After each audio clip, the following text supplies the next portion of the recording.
Hello friends, फिर आ गए हैं आपके लिए एक और नई वीडियो लेकर। तो आज की वीडियो आपके लिए बहुत ही यूजफुल होने वाली है। वीडियो को लास्ट तक ज़रूर देखें। चैनल से नहीं जुड़े हैं तो सब्सक्राइब कर लें और बेल आइकन को भी प्रेस कर दें, जिससे हर वीडियो आप तक सबसे पहले पहुंचे। तो हम बिना देर करे वीडियो स्टार्ट करते हैं। तो हमारा फर्स्ट वर्ड है एज। एज का मतलब होता है फ्रेंड्स है। फ्रेंड्स, जब भी आपके हिंदी के वाक्य के अंत में है आएगा, तब आप उसे इंग्लिश में ट्रांसलेट करने के लिए यूज करेंगे इज का। बस फ्रेंड्स, शर्त इतनी है, ये इज का प्रयोग आपको तब करना है जब आपका सब्जेक्ट सिंगुलर हो, जैसे ही, सी, इट या कोई नेम। जैसे वह एक डॉक्टर है, ही इज अ डॉक्टर। वह सो रही है, सी इज स्लीपिंग। तो फ्रेंड्स, दोनों ही वाक्यों की बात करें तो दोनों के अंत में है आया है, जिसे बनाने के लिए हमने यूज करा है इज का। तो फ्रेंड्स, नेक्स्ट वर्ड है एम। एम का हिंदी में मतलब होता है हूँ। तो जब आपके हिंदी के वाक्य के अंत में हूँ शब्द आए और आपका सब्जेक्ट हो आई, यानी कि मैं हूँ, जब आप अपनी बात कर रहे हैं तो हम इसमें इस्तेमाल करेंगे एम का। देखिए फ्रेंड्स, एग्जाम्पल्स, जैसे अगर आपको बोलना हो मैं एक शिक्षक हूँ, तो इसको हम बोलेंगे आई एम अ टीचर। मैं पढ़ रहा हूँ, आई एम स्टडिंग। फ्रेंड्स, दोनों ही वाक्यों के अंत में हूँ शब्द आया है, तो हमने यहाँ एम का यूज करा है। नेक्स्ट वर्ड है आर। आर का हिंदी में मतलब होता है हैं। तो फ्रेंड्स, इतना तो आप समझ ही गए होंगे कि जिस वाक्य के अंत में हैं आएगा, तब हम यूज करेंगे आर का। लेकिन किसके साथ? कौन से सब्जेक्ट के साथ? तो देखिए, हम आर का यूज तब करेंगे जब हमारा सब्जेक्ट प्लूरल हो, यानी कि दो या दो से ज़्यादा हो, जैसे कि यू, वी, दे। तो फ्रेंड्स, मैं यहाँ पर एक बात पॉइंट आउट करना चाहता हूँ। जो भी सब्जेक्ट मैंने यहाँ पर लिखे हैं, यू, वी, दे, इनके अलावा भी सब्जेक्ट होते हैं जो प्लूरल होते हैं। जैसे जब आपको दो व्यक्तियों का या दो वस्तुओं का नाम साथ में दिया जाता है, तब भी हम यहाँ पर यूज करेंगे आर का। जैसे रोहन और सोहन खेल रहे हैं, तो यहाँ पर रोहन और सोहन दो आदमी हो गए, तो यहाँ पर इसकी इंग्लिश होगी Rohan and Sohan are playing. तो हम यहाँ पर आर का यूज करेंगे। तो नेक्स्ट है हमारा हम लोग पढ़ाई कर रहे हैं, तो इसके लिए हम क्या बोलेंगे? We are studying. तो फ्रेंड्स, दोनों ही वाक्यों के अंत में है आया है, जहाँ हमने आर का यूज करा है। फ्रेंड्स, कब कौन सी सब्जेक्ट्स के साथ आर का यूज करना है, ये मैं आपको बता चुका हूँ। तो नेक्स्ट है वज। तो फ्रेंड्स, जब आपके हिंदी के वाक्य के अंत में था, थे, थी आएगा, तो हम यूज करेंगे वज का। तो फ्रेंड्स, वॉज का इस्तेमाल एक सिंगुलर सब्जेक्ट के साथ यूज किया जाएगा, जैसे ही, सी, इट या कोई भी एक सिंगल व्यक्ति या वस्तु का नाम दिया जाएगा, तो वहाँ पर हम वॉज का इस्तेमाल करेंगे प्लस। तो फ्रेंड्स, आई के साथ भी हम इस्तेमाल करेंगे वॉज का। तो आई का क्या मतलब होता है? मैं एक सिंगुलर सब्जेक्ट हूँ, तो हम यहाँ इस्तेमाल करेंगे वॉज का। तो एग्जाम्पल देखिए, मैं एक लेखक था, आई वॉज अ राइटर। वह खुश थी, सी वॉज हैप्पी। तो यहाँ दोनों ही वाक्यों में था और थी का इस्तेमाल हुआ है, तो हमने यहाँ वॉज का यूज करा है। ठीक इसी तरह से फ्रेंड्स, अगर आपके वाक्य के अंत में थे या थी आए, तो हम इस्तेमाल करेंगे वर का। अब देखिए फ्रेंड्स, इनका इस्तेमाल किसके साथ करना है, क्योंकि थे और थी तो वॉज के साथ भी आए थे। वॉज का मतलब भी तो होता है था, थे, थी। तो फ्रेंड्स, डिफरेंस क्या है? तो डिफरेंस ये है, वॉज का यूज हम सिंगुलर सब्जेक्ट के साथ करते हैं और वर का यूज हम प्लूरल सब्जेक्ट के साथ करते हैं, जैसे यू, विल, दे, इन सब के साथ हम करते हैं। तो आइए हम एग्जाम्पल देख लेते हैं। हम खेल रहे थे, वी वर प्लेइंग।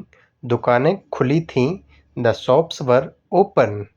तो फ्रेंड्स, फर्स्ट वाले सेंटेंस में देखिए, लास्ट में हमारे थे आया है और सब्जेक्ट हमारा हम है, तो हमने यहाँ वर का यूज करा है।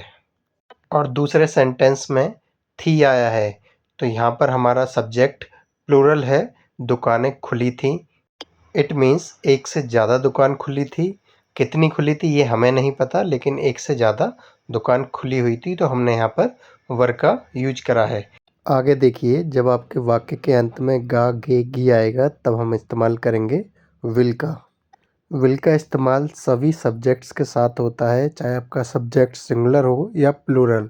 जैसे आई, ही, सी, इट या कोई नेम, यू, वी, दे, कोई भी हो। एग्जाम्पल देखते हैं, वह पढ़ाई करेगा, ही विल स्टडी। हम अंग्रेजी सीखेंगे, तो इसको फ्रेंड्स आप बनाना, इसको मैं नहीं बता रहा हूँ, कमेंट में आप बताना इसको हम इंग्लिश में इसकी ट्रांसलेशन हम कैसे करेंगे। तो फ्रेंड्स, अगर आपके वाक्य के अंत में सकता है, सकती है, सकते हैं, सकता हूँ आए तो हम इस्तेमाल करेंगे कैन का।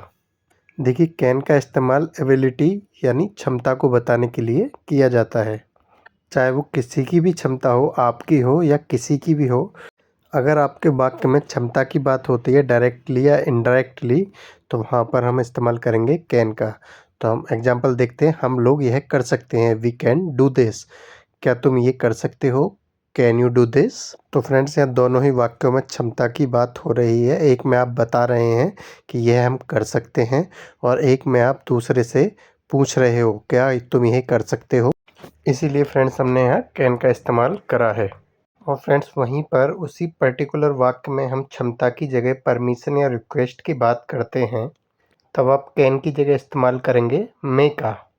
देखिए, मे और कैन की मीनिंग सेम होती है, सकता है, सकती है, सकते हैं, सकता हूँ, लेकिन इनके यूजेज में डिफरेंस है फ्रेंड्स।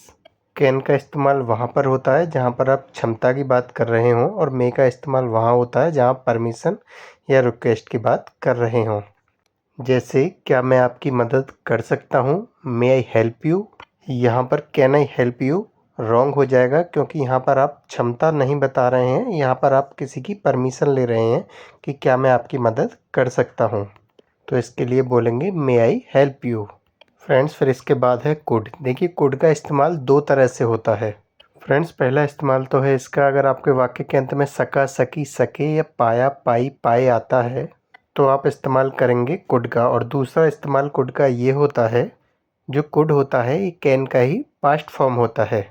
यानी कि आपको वर्तमान में अगर क्षमता की बात करनी है तो इस्तेमाल करेंगे कैन का, और अगर पास्ट में क्षमता की बात करनी है तो हम इस्तेमाल करेंगे यहाँ पर कुड का। तो फ्रेंड्स, जैसे हम कैन का इस्तेमाल सभी सब्जेक्ट के साथ करते हैं, तो हम यहाँ पर कुड का भी इस्तेमाल ऐसे ही सभी सब्जेक्ट्स के साथ करेंगे।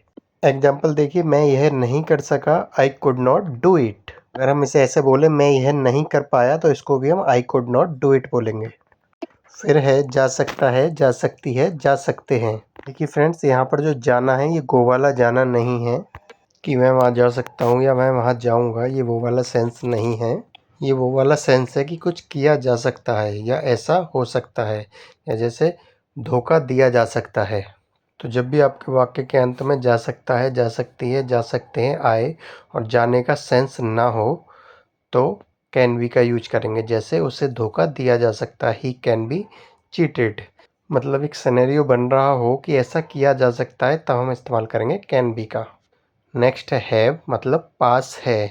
मतलब प्रेजेंट में कोई भी वस्तु आपके पास है, तब हम इस्तेमाल करेंगे हैव का।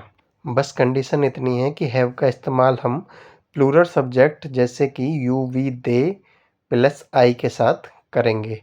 जैसे, मेरे पास एक किताब है, आई हैव अ बुक। तुम्हारे पास एक कार है, यू हैव अ कार। तो हैव का यूज पास है के सेंस में होता है प्रेजेंट में। नेक्स्ट है हैज, और हैज का मतलब ही होता है पास है, लेकिन इसका इस्तेमाल हम सिंगुलर सब्जेक्ट जैसे ही, सी, इट और नेम के साथ करेंगे। जैसे, उसके पास एक नया फ़ोन है, he has a new phone. उसे बुखार है, सी हैज अ फीवर। देखिए, फर्स्ट सेंटेंस में क्लियरली लिखा हुआ है कि उसके पास कुछ है, तो हमने यहाँ इस्तेमाल करा है हैज का। लेकिन सेकंड वाले में पास है का यूज नहीं है, फिर भी हमने यहाँ हैज लगाए। ऐसा क्यों? तो देखिए, आपके सिर के हेयर से लेके पैर के अंगूठे तक जो भी चीज़ आपके पास है, जिस पे आप अपना अधिकार जता सकते हैं, चाहे वो आपकी बीमारी ही क्यों ना हो, क्योंकि वो आपके अंदर है, वो आपकी है, इसलिए उसे बताने के लिए हम यूज करेंगे हैज या हैव का। तो इसीलिए हमने यहाँ इस्तेमाल किया है हैज का। क्यों किया है, इसका कॉन्सेप्ट मैं आपको बता चुका हूँ। आगे देखिए, हैड। हैड का मतलब होता है पास था। तो देखिए, प्रेजेंट में कोई वस्तु आपके पास है, तो उसे बताने के लिए हम इस्तेमाल करेंगे हैज या हैव का।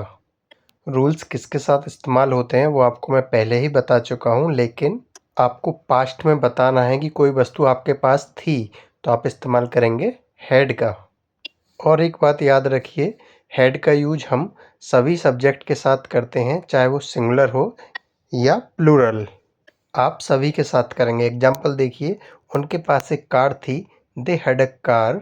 मुझे सिर दर्द था, आई हैड ए हेडेक। देखिए नेक्स्ट है शुड। शुड का मतलब होता है चाहिए।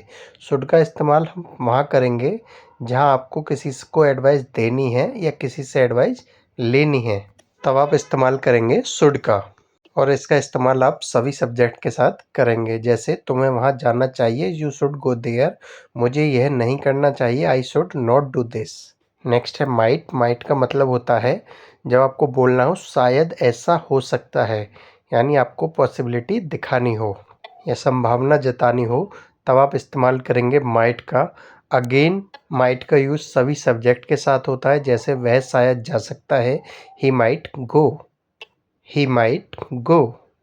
इसके बाद है मस्ट। मस्ट का मतलब होता है ज़रूर या अवश्य चाहिए।